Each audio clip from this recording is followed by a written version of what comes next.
আসসালামু আলাইকুম। সেনাপ্রধান জেনারেল ওয়াকারুজ্জামানের এক বক্তব্যের পরেই সরকারের পায়ের তলা থেকে মাটি সরে যাচ্ছিল, এটি সরকারই তার আচরণের মধ্য দিয়ে আমাদের সামনে স্পষ্ট করেছে। এবং জেনারেল ওয়াকারুজ্জামান কেন রাজনৈতিক বক্তব্য দিবেন এমন প্রশ্ন তুলে সরকারের মধ্য থেকেই মন্ত্রী প্রতিমন্ত্রী পদমর্যাদার দায়িত্বে থেকে এবং ডক্টর মোহাম্মদ ইউনূসের যে দল, জাতীয় নাগরিক কমিটির নেতারা সহ কোনো দলের নেতারা যে যুদ্ধংদেহী মনোভাব পোষণ করছিলেন, প্রশ্ন তুলছেন যে জেনারেল ওয়াকারকে যদি রাজনীতিতে আসতে হয় তাহলে গায়ের উর্দি খুলে আসতে হবে। এমন একটা অবস্থায় অনেকের মনে প্রশ্ন যে কী হতে যাচ্ছে, কোনো চমক আসতে যাচ্ছে কিনা। হাওয়া যেহেতু প্রতিনিয়ত বদলাচ্ছে, কেউ স্পষ্ট করে বলতে পারেন না যে কি হতে যাচ্ছে। তবে এমন সব প্রশ্নের মধ্য দিয়ে আমরা সবশেষ সোমবার ক্যান্টনমেন্টে সেনাপ্রধান জেনারেল ওয়াকারুজ্জামানের সঙ্গে জামাতের শীর্ষ নেতাদের যে বৈঠক, তার মধ্য দিয়ে আমরা বলতে পারি কিছু একটা হচ্ছে, এবং এই কথা আমি সবসময় বলে আসছি। এবং সবশেষ গত 2 দিনে ঘটনা পরম্পরায় আমাদের সামনে যা উপস্থিত হচ্ছে, মনে হতেই পারে যে হাওয়া বদলাচ্ছে খুব দ্রুত। প্রথমত, সেনাবাহিনীর পক্ষ থেকে সাংবাদিক সম্মেলন করে আনুষ্ঠানিকভাবে জানিয়ে দেওয়া হলো দেশের স্বাধীনতার সার্বভৌমত্বের প্রশ্নে বাংলাদেশ সেনাবাহিনী কারোর সাথে কোনো আপোষ করবে না, এবং করিডোরের ক্ষেত্রে তারা স্পষ্ট জানিয়ে দিল এটি তারা কোনোভাবেই মানবে না। আবারও জানিয়ে দিল। নিঃসন্দেহে এর মধ্য দিয়ে আমরা অনেক গুরুত্বপূর্ণ বার্তা পেয়েছি। একই সঙ্গে বিএনপি সেনাপ্রধানের বক্তব্য সমর্থন দিয়েছে।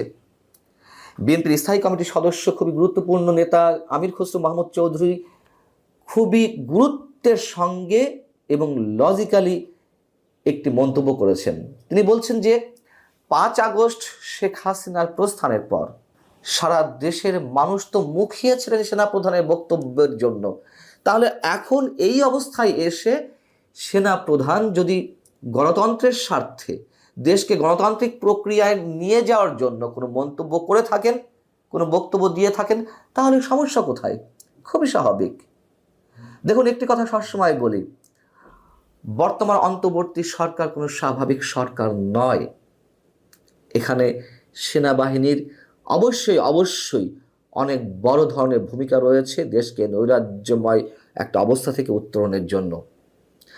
এ বিষয়ে আরো বলছি, তার আগে একটু বলি যে জামাতের বৈঠকে কারা উপস্থিত ছিলেন। জামাতের নেতাদের মধ্যে ছিলেন জামাতের শীর্ষ নেতা আমির ডাক্তার শফিকুর রহমান এবং নায়েবে আমির আবদুল্লাহ মোহাম্মদ তাহের।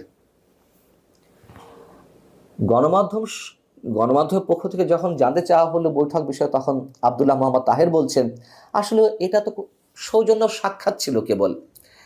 সামগ্রিকভাবে বর্তমান পরিস্থিতির ব্যাপারে কিছুটা কথাবার্তা হয়েছে, এই তো। কি বিষয়ে আলোচনা হয়েছে সেটি জানতে চাইলে তিনি বলছেন, সেনাপ্রধান বা সেনাবাহিনী কারোর সঙ্গে আমাদের ফরমালি কোনো বৈঠক হয়নি।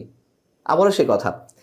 এখন নির্বাচন বা রাজনৈতিক কোনো বিষয় আলোচনা হয়েছে কিনা সেই প্রশ্নের জবাবে তিনি বলছেন, যতটুকু বলেছি এর বেশি কিছু বলতে পারবো না। তার মানে এই যে এর বেশি কিছু বলতে পারবো না, এর মধ্য দিয়েই আমরা স্পষ্ট যে আরো অনেক বেশি বিষয়ে আলোচনা হয়েছে। এবং জামাতে ইসলামী জরুরি সংবাদ সম্মেলন ডেকেছে মঙ্গলবার রাজধানীর ডিপ্লোমা ইঞ্জিনিয়ার্স ইনস্টিটিউশনে। জামাত সাম্প্রতিক সময়ে রাজনীতিতে মুরব্বীর ভূমিকায় অবতীর্ণ হওয়ার চেষ্টা করছে। 21শে মে অফিসার্স অ্যাড্রেসে সেনাপ্রধান যে বক্তব্য দিয়েছিলেন, তারপরে সরকারের মধ্যে যে তুমুল একটা উদ্বেগের বিষয় আমাদের সামনে স্পষ্ট হলো। তারপরে জামাতের পরামর্শ ছিল সর্বদলীয় বৈঠক আহ্বানের। একই সঙ্গে ডক্টর মোহাম্মদ ইউনূসের দল এনসিপি, তাদের নেতারাও বললেন যে শনিবার পর্যন্ত আমাদের সময় দিন, আপনি পদত্যাগ করবেন না, আমরা সব কিছু ম্যানেজ করে ফেলছি, সব দলের একাত্মতা সমর্থন আপনার প্রতি আসবে। আমরা দেখলাম যে সে ধরনের একটি আয়োজন করা হলো সরকারের পক্ষ থেকে।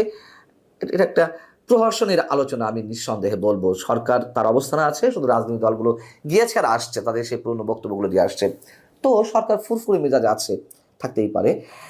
এখন কেউ প্রশ্ন তুলতে পারেন যে গত 5 আগস্ট শেখ হাসিনা দেশ ত্যাগ করার পরে যেই আলোচনার ক্যান্টনমেন্টে আয়োজন করা হলো, কাদেরকে ডাকা হয়েছে, সেই প্রশ্নের জবাবে সেনাপ্রধানের মুখ থেকে প্রথমে জামাতের নামটি বেরিয়েছিল এবং সেখান থেকে অনেকে তাকে আক্রমণ করার চেষ্টা করলেন যে তিনি জামাতের লোক। আবার কি হলো, তিনি নামাজ রোজা করেন, ধর্মকর্ম পালন করেন, এই জন্য তিনি মৌলবাদী। কি আশ্চর্য বিষয়! ধর্মকর্ম তো আমরাও পালন করি ব্যক্তিগত জীবনে, তাতে আমরা সবাই মৌলবাদী হয়ে যাব? সে যাক।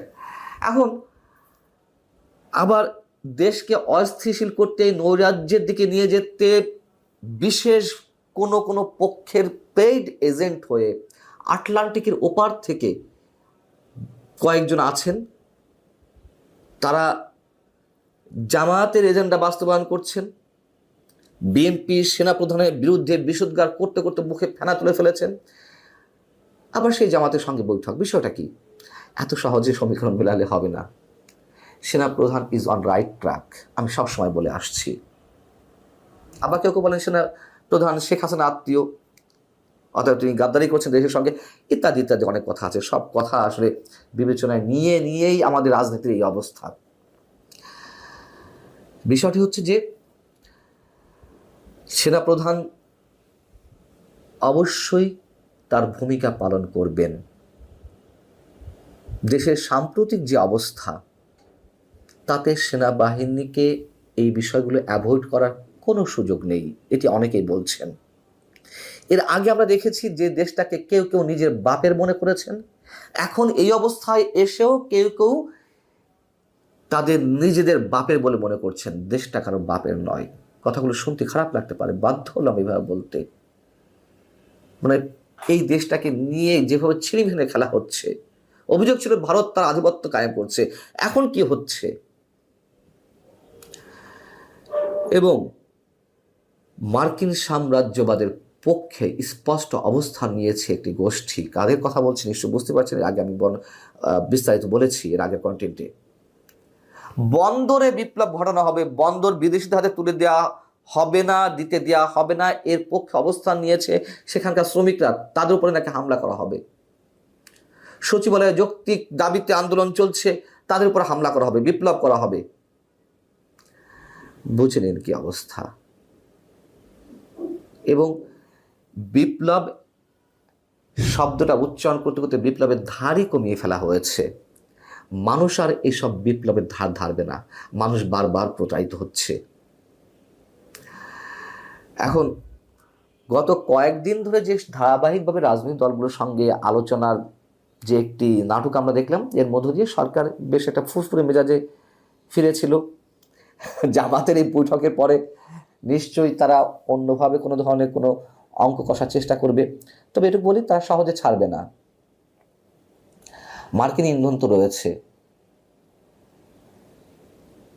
এই অবস্থায় অন্তত আমি মনে করি, অনেকে বলতে পারেন যে চমক আসছে, এটা চমকের কিছু নেই। স্পষ্ট করে বলি, একটা উদাহরণ দিয়ে বলি। আমি ব্যক্তিগতভাবে মনে করি যে কোনো জঘন্যতম রাজনৈতিক সরকারের চেয়ে আরো ভয়ঙ্কর একটা অনির্বাচিত সরকার দীর্ঘদিন ক্ষমতায় থাকার বিষয়টি এবং একই সঙ্গে সামরিক সরকারের বিষয়টিও। কিন্তু একটু খেয়াল করে দেখুন, এই ধ্যান ধারণার অনেক মানুষও এখন সামরিক সরকার চায়, যদিও আমি সেটিকে সমর্থন করছি না। আমি শুধু বলছি, দেশের এই অবস্থায় সেনাবাহিনীর অবশ্যই একটা বড় ভূমিকা রাখতে হবে। দেশকে লাইনচ্যুত অবস্থা থেকে উঠিয়ে একটা সঠিক ট্র্যাকে তুলে ধরার জন্য এর কোনো বিকল্প নেই। কি হতে যাচ্ছে নিশ্চয়ই আমাদের খুব বেশি দিন অপেক্ষা করতে হবে না। আল্লাহ হাফেজ, ভালো থাকুন সবাই।